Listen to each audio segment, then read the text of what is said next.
Welcome to Durbania. I'm Durbin, and this is my spoiler talk for Logan. Such a great movie. So if you haven't seen it yet, here's my spoiler-free review. Please check that out, and once you see the movie, check out this video, because right now we're going to talk plot, we're going to talk spoilers, we're going to jump into things, and I'm pretty excited. Basically, I'm going to try to expand on some of the things I talked about in my spoiler-free that I was kind of frustrated that I couldn't get into because I didn't want to spoil anything. So, getting into my spoiler talk review right now. The overall story of this movie was fantastic. It takes place in the year 2029, which is some years after X-Men Days of Future Past. I'm not super clear on what year Days of Future Past took place in, but I'm pretty sure it was the 2020s. So sometime after Days of Future Past, this movie is happening. And what I really liked about the story is it really breaks the comic book movie mold, the superhero mold. That term is pretty darn cliche at this point because I've been watching a lot of other people's reviews and everybody's saying that. But there's a reason that everybody's saying that. This movie truly breaks the mold of the typical superhero movie in a lot of ways. We live in an age where we're getting all kinds of reboots and retellings, and the same hero rebooted several times. But this movie is taking characters that we love, and it's showing you their conclusion. And it was so fascinating. I think the most fascinating thing about the story is, yes, you have this whole amazing plot with X-23. The character's name is Laura. She's such a great character, and the actress who played her did such a great job. She had such a great chemistry with Patrick Stewart and Hugh Jackman, and it was an awesome story about getting her safe and getting these mutants safe that really aren't natural mutants. They were mutants created in a lab for the purposes of military weapons, which is such an amazing story. So now you have this company that is trying to track these kids down after the nurses help them escape and basically just massacre them, kill them, because failed experiment, these kids have shown their rebellion, they don't want to do this. So the whole thing is about them getting to a safe zone where nobody can actually touch them. So it's a very interesting plot. And as much as that was the plot, for me, the real plot of this was the conclusion of some epic superheroes where they're facing something they've never faced, and it's their own mortality. I mean, Charles Xavier is in his probably mid to late 90s in this movie, and now we know this character so well. I mean, if you count, X-Men First Class, which we should, great movie, where we see him in the 60s and we see his story begin, and we go forward all the way through the original trilogy and up till now. This is a character that we've gotten to know well over the past 17 years. A character that we really have followed, a character who is awesome, who's strong, who's wise, who's there for his students, who's a strength for his students, who derives strength in himself from their pain because he helps them to bear their pain. So we know what a strong character he is. And that adds to the heartbreak of this movie because now we're seeing him old. And what happens to the most powerful mind on earth when it's old and develops a brain disorder? Tragic things. What happens when a character like this can't control his power anymore? Tragic things. And this is where we find Charles. After a tragedy in Westchester that he can't remember, probably because of his meds, probably because of his old age, probably because of all this stuff. And Logan's not telling him because Logan doesn't want him to live under that guilt. But now Logan's kind of living, taking care of this really old guy who's kind of senile. And it's kind of sad to see him frail and senile, knowing what a strong character he is.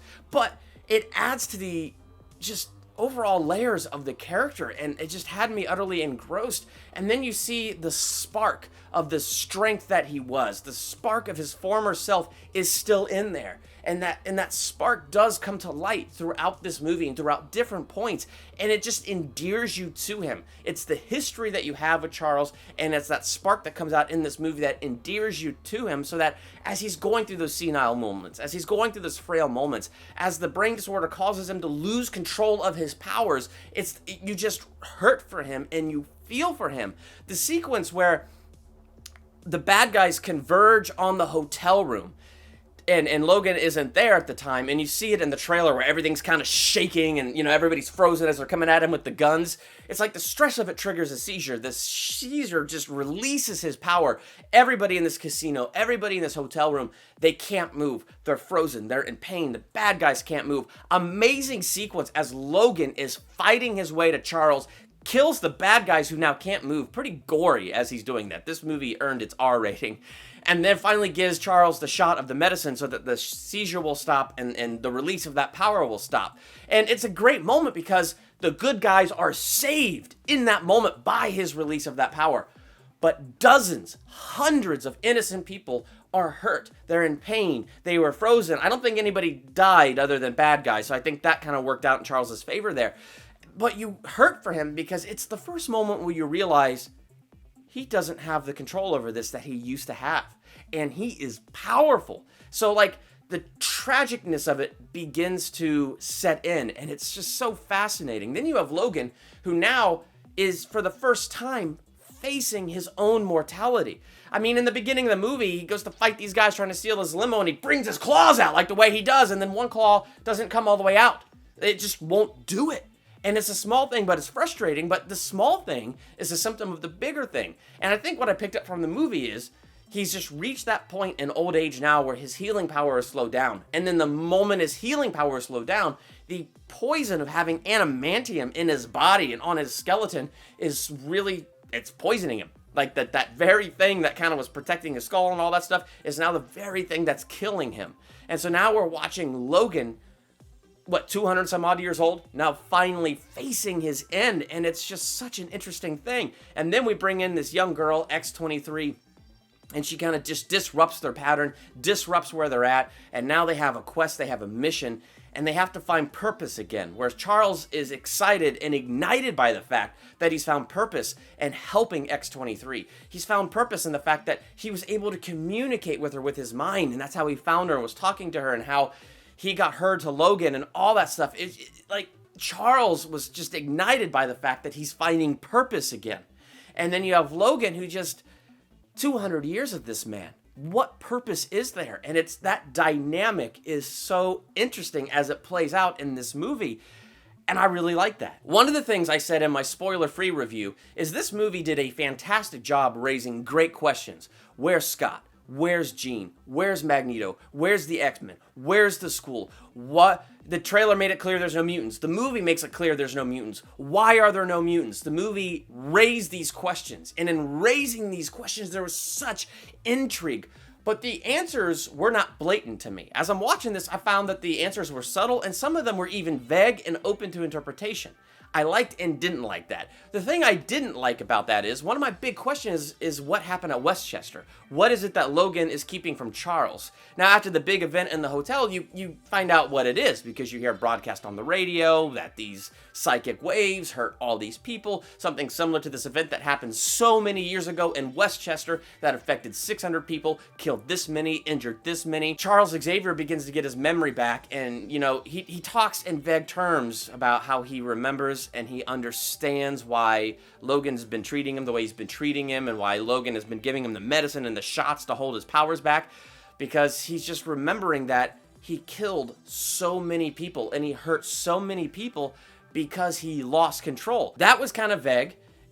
And right after that, he gets stabbed by a clone of Logan, a young Logan. I'll get more into that in a little bit. And then dies. And so, like, they never really go back and revisit the details of Westchester. Now, the thing that's cool about it is vague enough that it is open to your interpretation. But I wanted more. How, like, for instance, how could Jean Grey be dead from that? She is more powerful than Charles in terms of her mind. How could she not block that? And she has the Phoenix inside of her, right? Would the Phoenix still be there at this time? See, I'm kind of, you can tell I haven't really read X-Men comics. So I'm actually genuinely asking you, was the Phoenix there? I mean, things like that, though. Jean, I would think, would have been able to block those waves and maybe would have been able to protect others around. I'm not sure. So that kind of left that open. Where's Jean? Is she dead? Where's Scott? Is he dead? Where's Magneto? Is he dead? Did they die? All die in this event in Westchester. So all we got was the vague thing. Lots of people died there. I'm assuming the X-Men died in Westchester. And it's Charles's fault. And he's living with it. He's dealing with it. Logan didn't die because of his healing abilities. But I didn't like that was vague. That I did want something a bit more specific. I wanted to know a little bit more, and for moments like that, I'm sad I didn't get that. That's what kept me from giving this movie an A+, is there's things like that I wanted to know. And then why is Charles so senile? Why is Logan so senile? Well, the bad guy, Dr. Xander Rice, as he's monologuing it, as we learned from Incredibles in the Woods to Logan, that through soft drinks, through fast food and different things were released in the food that I think affected the mutant gene and was killing mutants. which is such a fascinating thing to hear, but we hear that really fast and monologuing it. Which raised me the question, was Logan's healing power down because he's old, or was his healing power down because of the food and the drink? Was Charles going senile just because he was old, or was Charles going senile because the brain disorder was developed from the food? I tend to think it was because of the food and the drink, but again, this is another place where it's kind of vague, because you are seeing these characters now just genuinely old, and you just wonder if this is just the natural course it was going to go. So even before Charles killed so many other people, mutants were dying all over the place because this guy, Dr. Xander Rice, wanted to kill them, because what he wanted was to have his own mutants. He wanted to create his own genetically engineered mutants and labs for his own kind of army. He wanted to have the mutant phenomena under his control. And, of course, he finds he can't even have that because, control's an illusion. Point is that, to me, that was such a powerful plot point, and it was brought up towards the end of the movie as a bad guy was monologuing it, and then they shoot him in the head. Great scene. He was a terrible bad guy, and, yeah, he should have been shot in the head.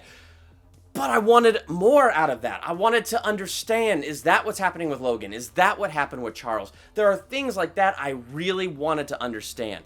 The other thing that I thought they did that was really, really good in this movie was the clone of Wolverine. And I like that X-23 was like a clone, but not. It was really his daughter from his genetic material from the time that he was there. And that was such an interesting plot dynamic of him learning to accept her as a daughter, of 200 years now trying to find purpose again and let love back in his heart, and sure enough, he begins to love her like a daughter. Such an interesting plot. Then you have the actual clone of Logan, so you have old man Logan, then you got young in his prime Logan, and they did a good job, Hugh Jackman playing both characters, having that young in his prime Logan, who was the guy who actually stabbed Charles in the chest when Charles was talking about, I remember and I thank you for taking care of me, I don't deserve such goodness and such good nights, and boom, Charles gets stabbed in the chest, dies slowly, so thankfully he knows it wasn't the real Logan that killed him, but it was just such an interesting fight between old man Logan and a young, youthful Logan, and watching these two go at it, like Logan as he was, going against Logan now as he is. Just so many dynamics, the way they put this together, it was just done so flippin' well. And there was one plot hole, and I don't know if it's a plot hole because perhaps it was answered in one of the subtle ways and I missed it, but one thing that my wife and I kind of got frustrated by was, okay, they're trying to get to North Dakota because they want to cross the Canadian border. So it's a meeting place for all these kids that were grown in this lab. They want to cross the Canadian border and they're safe. My problem is, you had Charles and Logan in Mexico. So they were already across the border on the other side and they weren't safe from this company. This company came for them. This company was going for them one way or the other. How is it suddenly Canada was any different? How is it Canada was the safe place? And I get it. I think they needed a safe place because that's what you need in a story like this. You got to have that end goal. You got to have that ending where they're going to get there and it's going to be safe. And so I don't mind the plot line, but I would like to have known, why was Canada the safe place? Why was Canada the place that this company couldn't cross the border and just go claim them? How were there more mutants in Canada? Was Canada declared as the safe nation for mutants? But I thought they were all dead. I don't know. So there's that raised a lot of questions for me, and I wish that was answered. Why were they going to be safe in Canada? If they did address that in the movie, and I just please tell me in the comments, because I truly, honestly want to know. And earlier, I was talking about the death of Charles Xavier, and his death was rather quick. It was rather epic. The Logan evil clone stabbing Xavier in the chest, and the good old man Logan holding Charles in his arms as he died. The sad thing is because of the trailer, there was the scene in the trailer where X-23, Laura, and Logan were standing together with a shovel, and I just knew they had buried Charles. So I went into this movie, because of that one shot from the trailer, expecting Charles to die. Didn't know when, didn't know how, but I kind of figured it'd be somewhere in the middle of the movie, and it was. It was like middle-endish of the movie where Charles died. I kind of didn't like that I was expecting that, but I was. And I didn't know what to expect with Logan.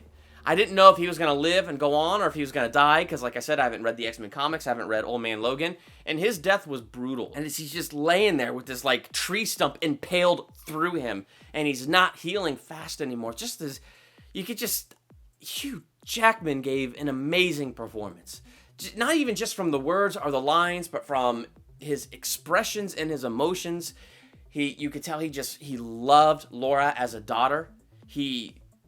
regretted the fact that he wasn't going to be there for her. And then his last line, so this is what it feels like. And then he just goes blank and passes away. That was a powerful moment.